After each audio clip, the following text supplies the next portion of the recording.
Buenas noches, hermanos, que el Señor les bendiga. Es un gusto tenerles de nuevo para estudiar la palabra de Dios.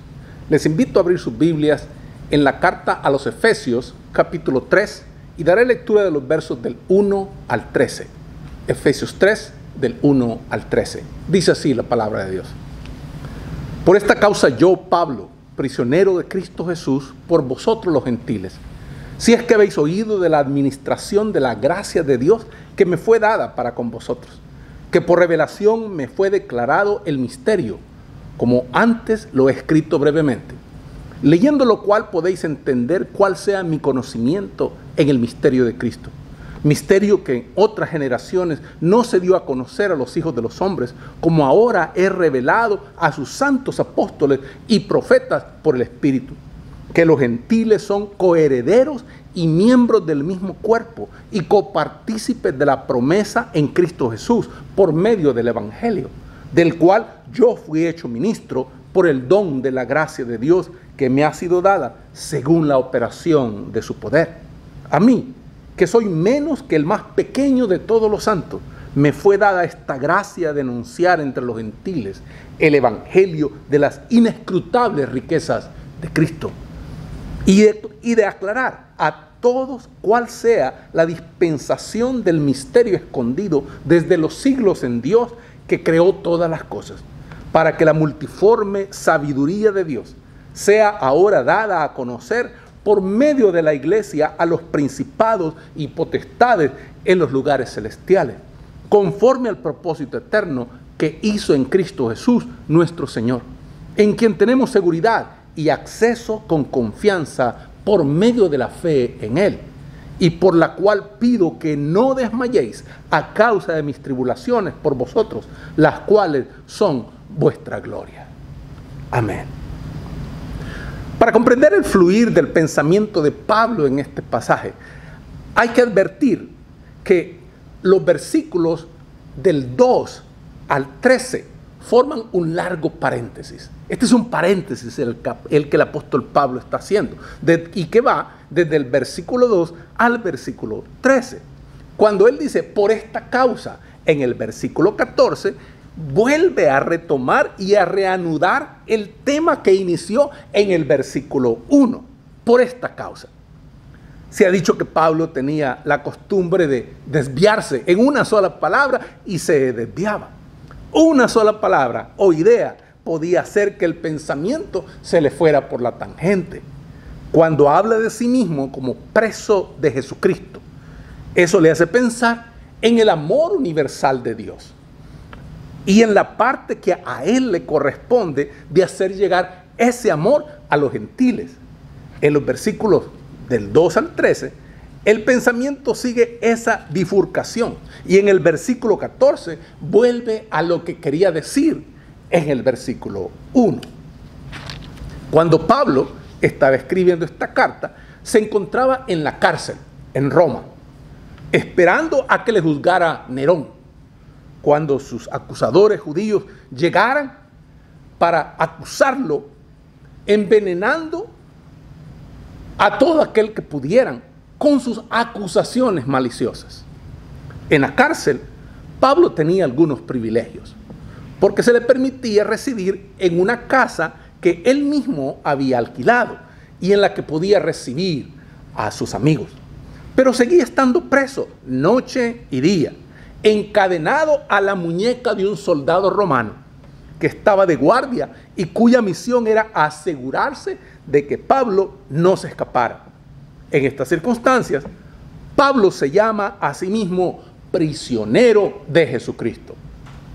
Cualquier persona corriente habría dicho que Pablo era preso del gobierno romano, y sería verdad. Pero Pablo nunca se consideró preso de Roma.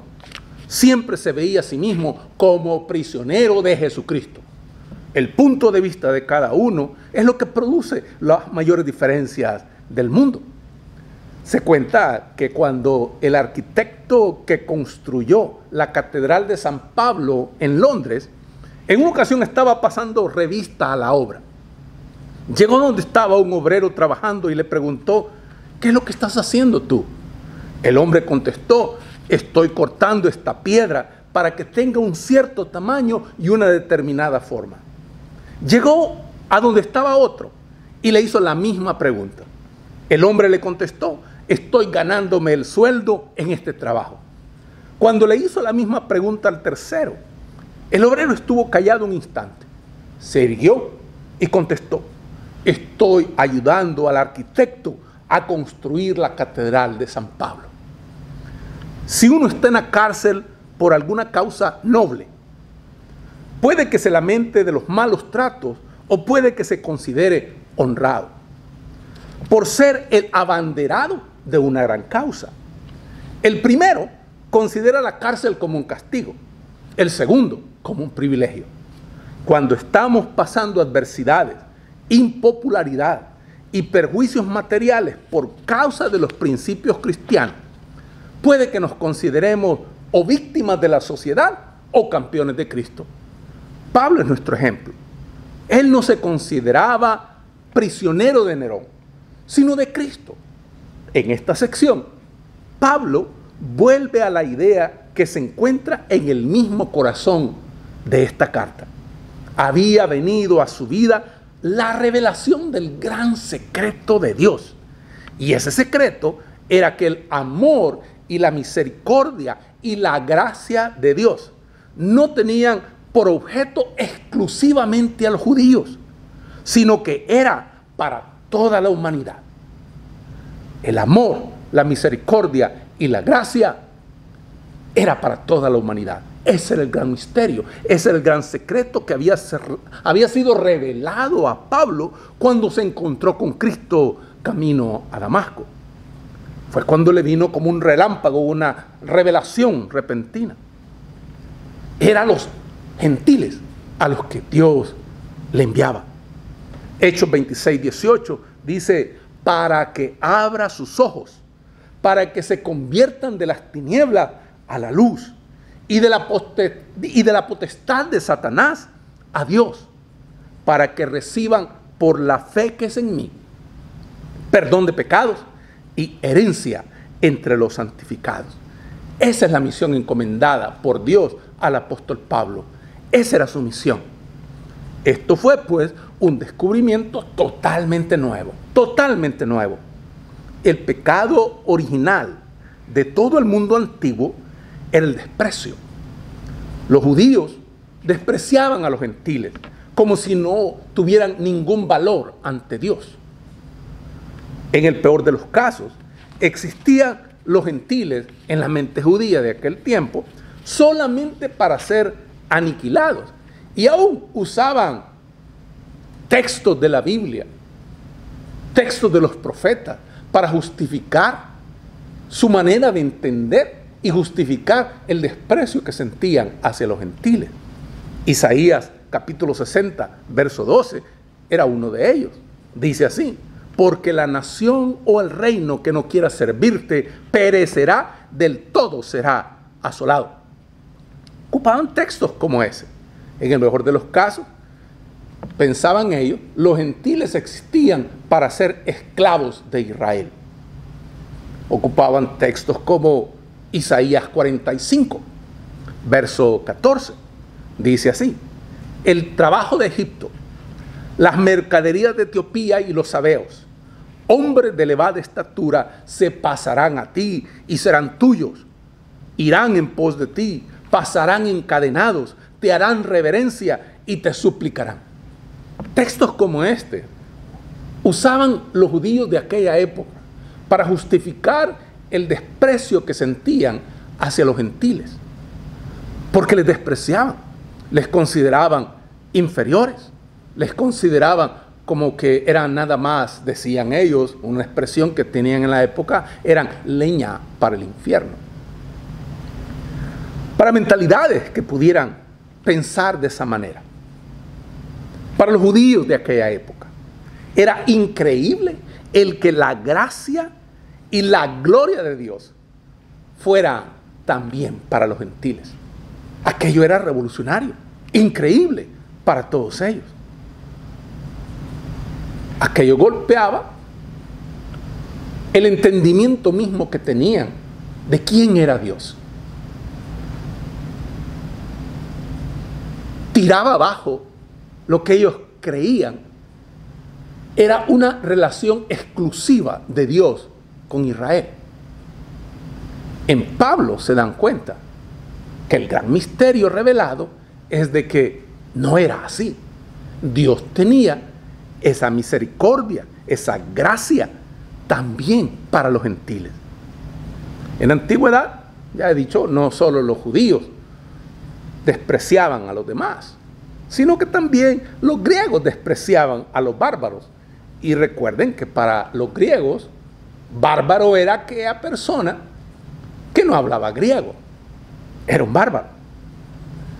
Hubo un antiguo filósofo pagano, enemigo de la fe cristiana. Su nombre era Celso. Él decía, los bárbaros puede que tengan algún don para descubrir la verdad, pero hay que ser griego para entenderla. ¿Ven la sutileza? Que aún ellos veían con desprecio a todos los demás, que no fuera parte de ellos. Este desprecio racial, porque era un desprecio racial, este desprecio racial no desapareció en el mundo antiguo, ni es cosa del pasado. En la sociedad moderna, en la sociedad más bien contemporánea, es algo que vive con nosotros acá en los Estados Unidos, el problema racial. Así que esto no es nada nuevo, y la Biblia pues habla de eso mismo. Nadie había soñado jamás que los favores de Dios fueran para todas las naciones. Nadie había soñado semejante cosa. Es Dios quien trae esa revelación y se la trae el apóstol Pablo para que a través de él sea dada a conocer a todos y de manera particular a los gentiles como nosotros. Aquella gran verdad fue revelada pues. Por eso es que Pablo es tan extremadamente importante para nosotros los gentiles. Porque si no hubiera existido Pablo, es posible que no habría habido una cristiandad universal y que nosotros no seríamos cristianos hoy en día. Cuando Pablo pensaba en este secreto, en este misterio que se le había sido revelado, se veía a sí mismo de ciertas maneras. En primer lugar, Pablo se consideraba a sí mismo como el receptor de una nueva revelación. Algo nuevo Dios había revelado. Y Pablo se consideraba el receptor de esa gran verdad, de una nueva verdad que Dios tenía para la humanidad. Pablo no consideró nunca que había sido él el que había descubierto el amor universal de Dios. No, sino que él creía que Dios se lo había revelado a él. Era revelación de Dios. Así que en cierto sentido, la verdad y la belleza siempre nos la da Dios. La verdad y la belleza viene de la mano de Dios, porque la verdad y la belleza son como dos lados de algo que Dios muestra. Una verdad siempre es bella, y toda cosa bella es verdadera. Pues bien, Pablo no consideró nunca pues que había sido él el que había descubierto el amor universal de Dios, sino que creía que Dios se lo había revelado a él. Pablo no habría pretendido nunca ser el primer hombre que había descubierto la universalidad del amor de Dios. Habría dicho que Dios le dijo a él el secreto que no le había revelado antes a ningún otro. Segundo, Pablo se consideraba transmisor de la gracia de Dios. Eso es lo que él decía de sí mismo. Él era un transmisor de esa gracia. Cuando se reunió con los responsables de la iglesia en Jerusalén para hablar de su misión a los gentiles, misión que Dios le había encomendado, le dijo que el evangelio de la incircuncisión se le había confiado a él. El evangelio de la incircuncisión. Y que a él se le había dado esa gracia. Gálatas 2, versos 7 y 9. Cuando escribe a los cristianos romanos, en el capítulo 15, verso 15 de la carta a los romanos, les dice: la gracia que me ha sido dada por Dios. Pablo veía su tarea como la de ser canal de la gracia de Dios a todas las personas. Así es como se veía, canal de la gracia de Dios a todas las personas. Uno de los grandes hechos de la vida cristiana es que se nos han dado las cosas preciosas del Evangelio para que las compartamos con otros. Recuerden, los creyentes, los cristianos, somos como los pordioseros, somos como pordioseros que han encontrado pan y que se sienten agradecidos por ello. Y van a donde están otros pordioseros para decirles a dónde hay pan, para que ellos también disfruten de aquella gracia. Pablo, pues, veía su tarea como la de ser un canal de la gracia de Dios a todas las personas. Y se nos ha dado a nosotros estas cosas preciosas del Evangelio para que las compartamos. Una de las grandes advertencias de la vida cristiana es que si nos la guardamos esta gracia para nosotros mismos, la perdemos. La perdemos. Eso es lo que la Biblia nos enseña. No puedes quedarte con ella. Te ha sido confiada para que la compartas con otros, para que seas canal para otros, para que otros sean conocedores de la gracia de Dios y que la experimenten y que vivan en esa gracia que Él tiene para todos. Tercero, Pablo se consideraba poseedor de la dignidad del servicio, porque hay algo digno cuando uno sirve a Cristo. Hay dignidad cuando uno sirve a Dios. Hay honra cuando uno sirve a Dios. Pablo dice que el don gratuito de la gracia de Dios le hizo servidor. Porque ese es el asunto. Una vez tú recibes el don de la gracia de Dios, eso te vuelve siervo de Dios. Por lo tanto, servidor de Dios, servidor de Jesucristo. Servidor entendido de esta manera. La última vez compartía con ustedes y les decía que cuando uno rinde su vida a Cristo, cuando uno acepta a Jesucristo como Señor y Salvador, Cristo entra en tu corazón, pero con Él trae a tu prójimo. Así que cuando Cristo entra en el corazón, el prójimo también entra en tu corazón. Y si entra en el corazón, es para servir a Cristo y servir a tu prójimo. Es la única manera. Y por eso es que es tan importante entender este principio cristiano. Así que Pablo dice que el don gratuito de la gracia de Dios le hizo servidor.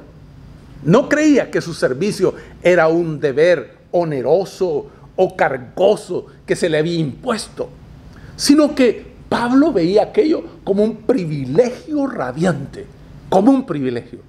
Por esa razón, en la subcultura evangélica, nosotros llamamos a las responsabilidades del servicio al Señor, les llamamos privilegios, porque eso es lo que son.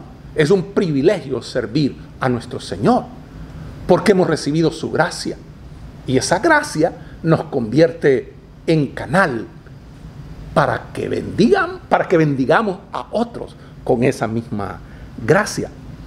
Así que Pablo dice que ese don gratuito de la gracia de Dios le hizo servidor. No creía, pues, que aquello era una carga, sino un privilegio. Y a menudo resulta sorprendentemente difícil convencer a la gente, convencer a las personas a que sirvan en la iglesia. A veces así sucede.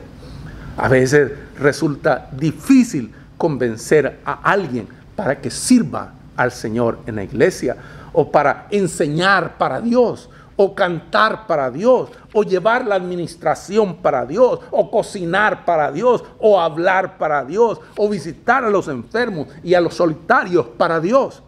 Dar de nuestro tiempo y talentos y dinero para Dios no se debería considerar una obligación que se nos impone, sino un privilegio que deberíamos estar contentos de aceptar. Pablo se consideraba a sí mismo como alguien que sufría por Cristo. No esperaba que el camino del servicio fuera fácil, porque nunca lo es. Estrecha es la puerta y angosto es el camino, nos enseñó nuestro Señor Jesucristo. No esperaba que el camino de la lealtad y servicio a Dios estuviera libre de obstáculos, porque nunca lo está. Unamuno, filósofo español del siglo pasado, solía decir: y Dios no te dé paz, te dé gloria. Y la razón era esta: porque no hay gloria sin cruz. No hay gloria sin cruz. También alguien más decía que Jesús prometió a sus discípulos 3 cosas: que serían absurdamente felices; 2, que serían totalmente intrépidos; y 3, que siempre se encontrarían en líos. Porque cuando uno sirve al Señor, estas 3 cosas ocurren. O tal vez si ustedes recuerdan aquellas leyendas acerca del rey Arturo y la mesa redonda, decía cuando los caballeros andantes llegaban a la corte del rey Arturo y se sentaban todos los caballeros a la mesa redonda, estos pedían que se les dieran las misiones más peligrosas de conquistar dragones o vencer enemigos. El sufrir por Cristo no es un castigo, sino esa es nuestra gloria. Porque es compartir los padecimientos de Cristo mismo y es una oportunidad de demostrar que nuestra lealtad a Él, nuestro compromiso con Él es real. Pablo se veía como un hombre al que se le había concedido un doble privilegio. Se le había concedido el privilegio de descubrir el secreto de que era la voluntad de Dios el que toda la humanidad estuviera reunida en su amor. Y se le había concedido el privilegio de darle a conocer este secreto a la iglesia y de ser instrumento para que la gracia de Dios llegara a los gentiles. Pero esa conciencia de privilegio no le hacía a Pablo orgulloso, le hacía intensamente humilde. Él se maravillaba de que este gran privilegio se le hubiera concedido a él, que según él veía las cosas, era menos que el menor de todo el pueblo de Dios. Si alguna vez se nos concediera el privilegio de predicar o de enseñar el mensaje del amor de Dios o de hacer algo por Jesucristo, deberíamos recordar siempre que la grandeza no depende de nosotros, sino de nuestra tarea y mensaje. Eso es lo que lo vuelve grande, la tarea y el mensaje que nos ha sido dado. Toscanini fue uno de los más grandes directores de orquesta del mundo.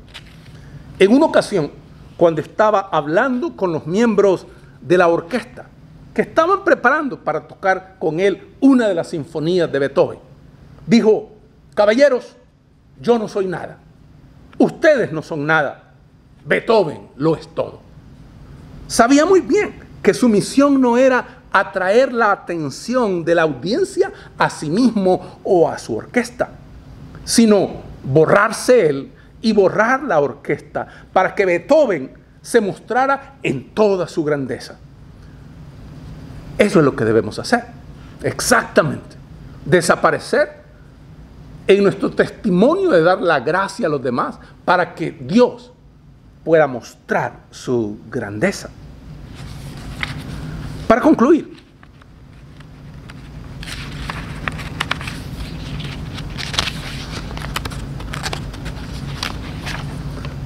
Pablo nos recuerda que la reunión de toda la humanidad era parte del propósito de Dios. Eso es algo que queremos bien en recordar. Algunas veces la historia del cristianismo se presenta de tal manera que parece que el evangelio se les predicó a los gentiles solamente porque los judíos no lo quisieron recibir, y eso es falso. Pablo nos recuerda aquí que la salvación de los gentiles no es un añadido de última hora en el plan de Dios, sino que ese fue siempre su plan original, era parte del propósito eterno de Dios. Y Pablo acá emplea una gran palabra para describir la gracia de Dios. La llama, o la palabra que usa es polipoikilos.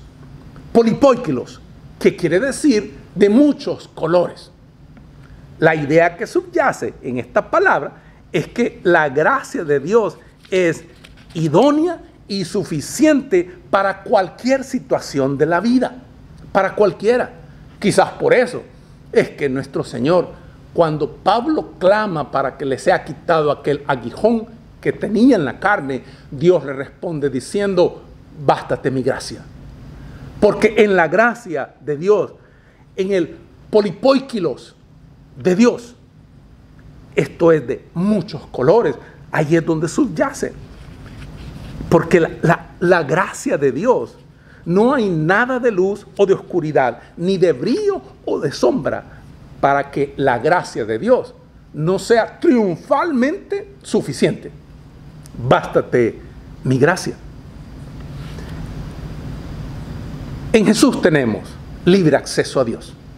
A veces sucede que un amigo nuestro conoce a alguna persona muy importante.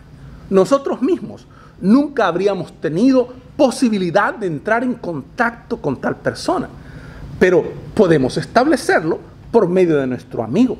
Eso es lo que Jesús hace por nosotros en relación con Dios. En su compañía tenemos una puerta abierta a la presencia de Dios. Y Pablo acaba con una oración para que sus amigos no se desanimen por el hecho de que él esté preso. Podrían creer que la predicación del evangelio a los gentiles se encontraría con grandes dificultades porque su campeón estaba en la cárcel. Pablo les recuerda que las aflicciones por las que están pasando son para el bien de ellos. Pablo se convierte en el ejemplo vivo de cómo se enfrentan las dificultades en la gracia de Dios. Que esa gracia sea la que nos sostenga siempre, mis hermanos. Que esa gracia sea la que nos guíe siempre. Que esa gracia sea la que nos permita ser el canal de esa misma gracia para todos. Que Dios le bendiga.